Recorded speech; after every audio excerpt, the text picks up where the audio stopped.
Welcome, travelers of Middle-earth. Today we embark on a journey shrouded in the mists of mystery and woven with threads of cosmic purpose. Our quest? To uncover the mysterious origins of the Maiar, spirits bound by will or fate. Picture, if you will, a time before time, a realm of pure creation where the music of the Ainur echoed across the vast emptiness, shaping the very fabric of Ardar. From this divine chorus arose the Ainur, beings of unimaginable power, birthed from the thoughts of Eru Iluvatar, the One. Among these radiant spirits, two great orders emerged: the Valar, mighty governors of the world, and the Maiar, their lesser kin. Yet by no means insignificant. The Maiar, though not as mighty as the Valar, were potent and diverse, their essences ranging from fire and air to water and earth, each embodying a unique aspect of Iluvatar's grand design. But what truly binds the Maiar to their roles in the grand symphony of Ardar?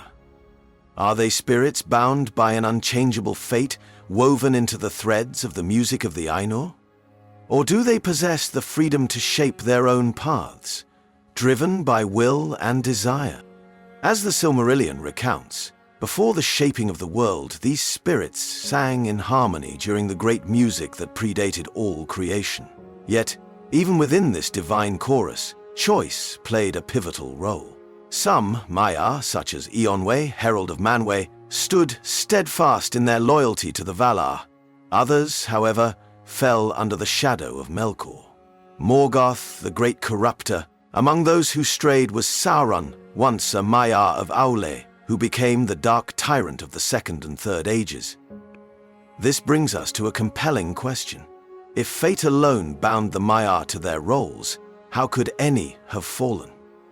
Was Sauron's descent preordained, or was it a tragic consequence of his own ambition and desire for order twisted into tyranny? The Book of Lost Tales offers further clues, revealing early ideas that the Maiar possessed an inherent capacity for choice, much like the children of Iluvatar, elves and men. They were not mere echoes of Iluvatar's will, but living beings with their own thoughts, desires, and capacity for both loyalty and rebellion. Consider Gandalf, who, as a Maiar of Manwe and Vada, came to Middle-earth as Mithrandir, one of the Istari. His journey was marked by compassion, wisdom, and sacrifice, a testament to the power of will over fate. And yet, Saruman, his fellow Maiar, succumbed to pride and desire for power. Were these choices written in the fabric of their being, or did they arise from within, forged by experience and free will? The question becomes even more intricate when we look at the metaphysical writings in the Nature of Middle-earth, where Tolkien delves into the spiritual essence of the Ainur. The Maiar, though lesser than the Valar, shared in their immortality and inherent freedom. Yet, with freedom comes the risk of downfall. The notion of fate versus free will becomes even more profound when we consider the role of the music of the Ainur itself. This great cosmic symphony, as revealed in the Silmarillion, laid down the foundational themes of Ardar, melodies that wove the essence of the world into being. Yet, even within this divine composition, Iluvatar granted the Ainur, including the Maiar, freedom to introduce their own variations. Melkor, in his arrogance, sought to impose discord upon the harmonious music, and though Iluvatar ultimately wove these rebellious notes into a grander theme, the possibility of choice was undeniable.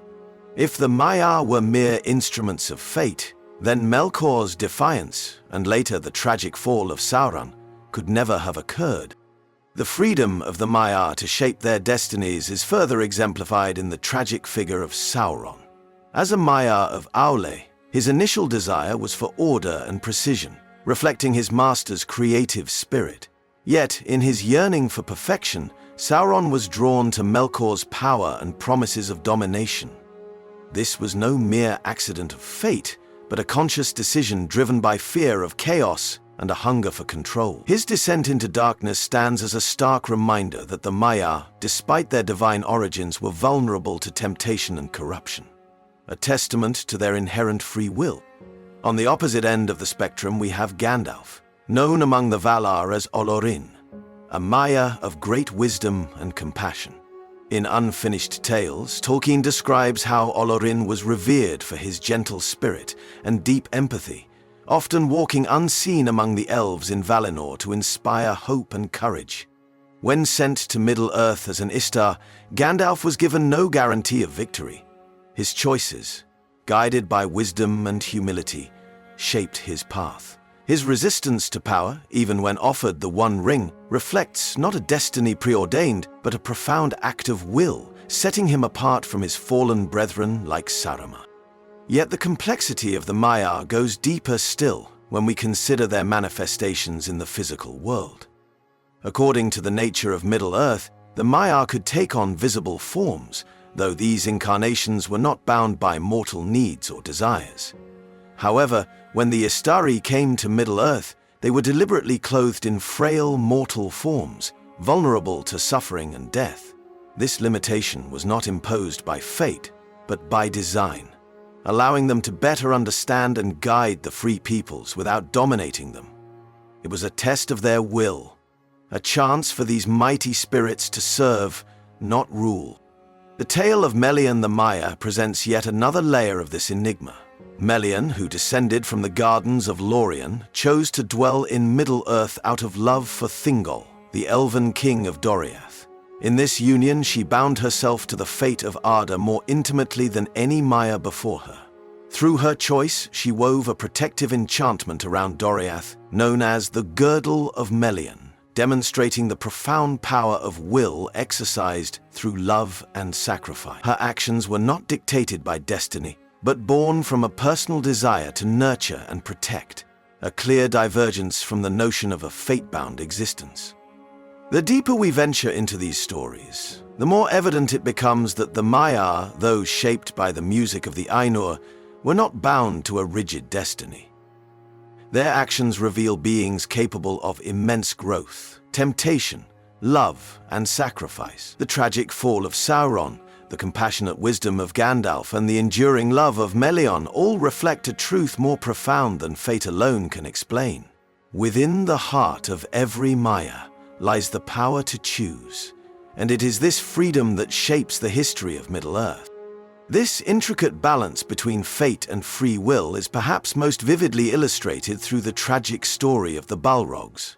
These dreadful beings, once Maiar of fire and shadow, were drawn into Melkor's service early in the shaping of Arda.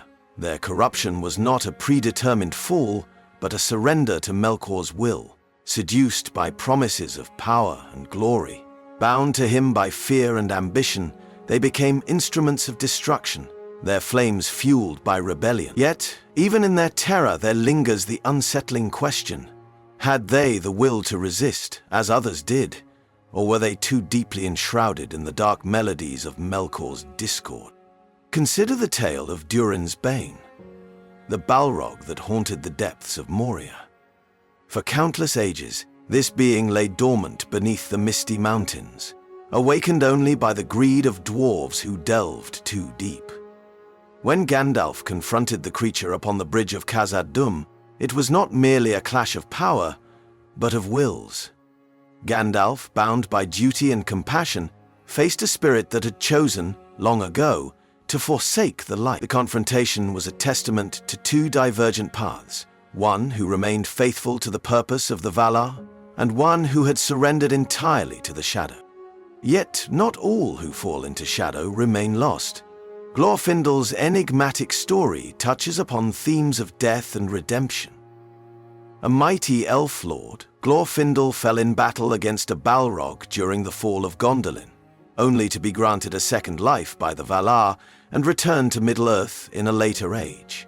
Though not a Maiar himself, his tale resonates with the concept of renewal and transformation, an idea deeply entwined with the nature of the Maiar. Could a Maiar, should they fall, find redemption? Tolkien never explicitly answers this question, but the concept of repentance and forgiveness runs deep within the mythos of Arda. The fate of the Istari adds further complexity to the idea of choice. While Gandalf remained true, Saruman's downfall was his own making. His lust for power, mirrored in his obsession with the Rings of Power, led to his betrayal of the White Council. Radagast, another Maiar, became distracted by the natural world and withdrew from his purpose, though not through malice. And what of the enigmatic blue wizards, Alatar and Palando? In Unfinished Tales, Tolkien hints at their possible failure, suggesting that they may have fallen into shadow in the distant east, becoming cult leaders rather than guides. Each of these Maiar, though sent with a shared mission, carved their paths through their own choices. Proof of the freedom granted even to those who walk in the service of the Valar. This brings us to the heart of the mystery. If the Maiar were truly bound by fate, how could such divergent paths exist among beings of the same origin and purpose? Tolkien, in his later writings, such as Morgoth's Ring, explored the idea that even the Ainur, though shaped by Ilúvatar's will, retained the ability to stray from their intended course. This freedom is a reflection of Ilúvatar's greatest gift: true autonomy, the capacity to bring about unforeseen change, for good or ill. It is this freedom that allows for growth, for corruption, for sacrifice, and, ultimately, for redemption. In contemplating the destiny of the Maiar, we see reflections of the broader themes that run through all of Tolkien's legendarium. The tension between predestined design and individual choice, between the grand symphony of creation and the lone voice daring to sing a different tune. Whether bound by duty, corrupted by desire, or redeemed through sacrifice, the Maiar are not mere echoes of Ilúvatar's will. They are beings capable of shaping their own fate, just as the children of Ilúvatar do. And in this shared freedom lies both their greatest strength and their most perilous vulnerability. And so, as we draw this journey to its close, the question lingers in the shadowed halls of thought. Are the Maiar truly bound by fate, or do they wield the power of their own will? The answer, as with much in Tolkien's legendarium, is layered and subtle, woven into the very fabric of Arda's song, where fate and free will entwine like threads in a vast and ancient tapestry. At the heart of this mystery lies Ilúvatar's great paradox. Though the music of the Ainur shaped the destiny of the world, even the greatest of melodies allowed for improvisation.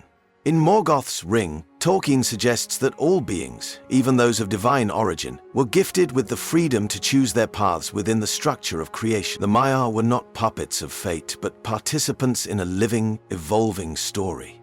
Each choice, each act of defiance or devotion added new notes to the eternal symphony. This concept is reflected in Gandalf's final moments on the peak of Zirac-Zigil.